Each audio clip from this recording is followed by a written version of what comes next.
বুখারী শরীফের 44 নম্বর হাদিসে আল্লাহর রাসূল বলেন, ওয়ায়াখরুজু মিনান নারি মান ক্বালা লা ইলাহা ইল্লাল্লাহ।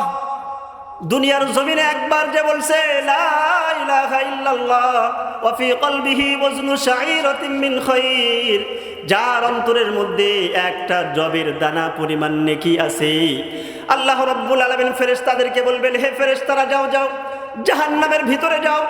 যেই সমস্ত ব্যক্তিরা দুনিয়ার বুকে একবার বলেছে লা ইলাহা ইল্লাল্লাহ, আর দুনিয়াতে যদি জবের দানা পরিমাণ কোনো নেকির আমল করে থাকে, তাদেরকে আজকে তোমরা আমার সামনে নিয়ে আসো।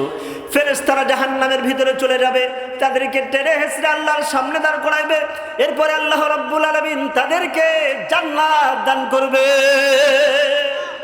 সুবহানাল্লাহ। শুধু তাই নয়, আল্লাহর রাসূল বলেন, ওয়ায়াখরুজু মিনান নারি মান ক্বালা লা ইলাহা ইল্লাল্লাহ ওয়া ফি কলবিহি উযনু বুররাতিন মিন খায়র। আল্লাহ রাব্বুল আলামিন ফেরেশতাদেরকে বলবেন, ফেরেশতারা যাও দুনিয়ার জমিনে যে একবার বলছে লা ইলাহা ইল্লাল্লাহ এবং দুনিয়ার জমিনে একটা গমের দানা পরিমাণ নেকির কাজ করছে, তাদেরকেও আজকে তোমরা জাহান্নাম থেকে টেনে হেঁচড়ে বের করো।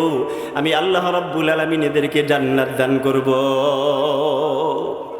শুধু তাই নয়, আল্লাহর রাসূল বলেন, ওয়ায়াখরুজু মিনান নারি মান ক্বালা লা ইলাহা ইল্লাল্লাহ ওয়া ফি কলবিহি উযনু যাররাতিন মিন খায়র।